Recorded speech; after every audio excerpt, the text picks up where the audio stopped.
সূর্য আবারও পোস্টম্যাডাম রুমে ছুটে এসে ডক্টরকে পোস্টম্যাডাম করা থেকে আটকায় আর দীপাকে জড়িয়ে ধরলে সূর্য বুঝতে পারে দীপা বেঁচে আছে। তখন সূর্য নিজেই দীপার ট্রিটমেন্ট করে। হ্যাঁ বন্ধু, আমরা এমনটাই দেখতে চলেছি অনুরাগের 6 ধারাবাহিকে। পোস্টম্যাডাম রুম থেকে সূর্য, রূপা এবং রূপার দাদু বের হয়ে যাওয়ার পরপরই ডক্টর দীপার পোস্টম্যাডাম করতে যায়। এদিকে সূর্যের বাবা পুরোপুরি ভেঙে পড়ে আর সূর্যকে এটাও বলে দেয় যে দীপা তার স্ত্রী। কথাটা শোনা মাত্রই সূর্য আবারও পোস্টম্যাডাম রুমে ছুটে আসে আর চিৎকার করে বলে ওঠে, ডক্টর দাঁড়ান। এদিকে সূর্য ফিরে এসেছে দেখে দীপা মনে মনে চিৎকার করে বলতে থাকে, ডাক্তারবাবু আপনি ফিরে এসেছেন, আমি মরিনি, প্লিজ আপনি আমাকে এই পোস্টম্যাডাম করা থেকে আটকান। কিন্তু সূর্য দীপার কোনো কথাই শুনতে চায় না। সূর্য ছুটে এসে দীপাকে জড়িয়ে ধরে আর বলতে থাকে, আমি জানতে পেরে গেছি দীপা, তুমি আমার স্ত্রী, প্লিজ তুমি আমাকে ছেড়ে এভাবে চলে যেও না। এই বলে অঝরে কান্না করতে থাকে। ঠিক তখনই দীপার চোখ থেকে জল গড়িয়ে সূর্যের হাতে পড়ে। সূর্য এমনটা দেখে চমকে ওঠে আর সাথে সাথে ডক্টরকে বলে ওঠে, আমার দীপা বেঁচে আছে। দীপার চোখ থেকে জল পড়েছে, মৃত মানুষের চোখ থেকে কখনোই জল পড়তে পারে না। ডক্টর তখন সূর্যকে শান্ত করার চেষ্টা করলে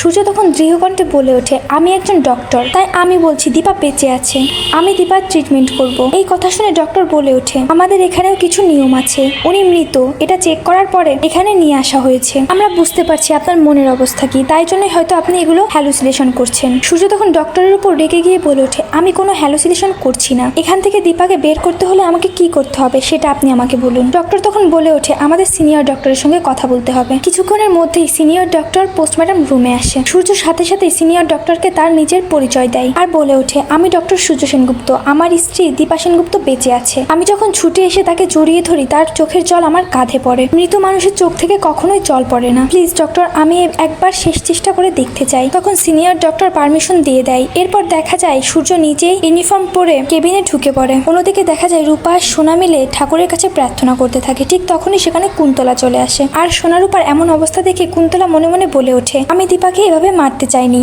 দীপাকে আমি তিল তিল করে মারবো, এভাবে না। এই বলে কুন্তলা দীপার জন্য অ্যান্টিডম আনতে নিজেই হসপিটাল থেকে বেরিয়ে পড়ে। এদিকে সূর্য দীপার মুখে অক্সিজেন মাস্ক লাগিয়ে দেখতে পায় দীপা শ্বাস নিচ্ছে, কিন্তু তার পালস রেট পাওয়া যাচ্ছে না। এটা দেখে সূর্য সহ বাকি ডক্টররাও অবাক হয়ে যায়। এর আগে আমরা দেখতে পাই সূর্য, রূপা এবং অনিকেত মিলে দীপাকে ওই গুদাম থেকে উদ্ধার করে নিয়ে আসার পরে ডক্টর দীপার চেক আপ করে বলে ওঠে উনি বেঁচে নেই। এই কথাটা কিছুতেই সেনগুপ্ত বাড়ির কেউ মেনে নিতে পারে না। সোনা দীপাকে জড়িয়ে ধরে মা বলে কান্না করতে থাকলে তখন সূর্য সোনাকে প্রশ্ন করে, তুমি ওনাকে মা বলছো কেন? সোনা চুপ হয়ে গেলে সূর্য বারবার প্রশ্ন করতে থাকে। সোনা তখন কথা ঘুরিয়ে বলে ওঠে, রূপা যখন ওনাকে বারবার মা বলে ডাকছিল তখন আমার ভেতরটা মোচড় দিয়ে উঠছিল, তাই আমি মা বলে জড়িয়ে ধরেছি। এরপর দেখা যায় দীপাকে পোস্টম্যাডাম রুমে নিয়ে যাওয়া হলে সূর্য আবারও সেই পোস্টম্যাডাম রুমে চলে যায় আর দীপার হাত ধরে বলতে থাকে, দীপা ম্যাডাম আপনি আমাকে বাঁচিয়েছেন। ডক্টর সূর্যকে বেরিয়ে যেতে বললে সূর্য ডক্টরের কোনো কথাই শোনে না। তারপর ডক্টর যখন সূর্যের দিকে তাকায় তখন ডক্টর বুঝতে পারে উনি আসলে সূর্য সেনগুপ্ত। তখনই সূর্যর বাবা বারবার দীপাকে যখন বড় বৌমা বলতে থাকে তখন সূর্য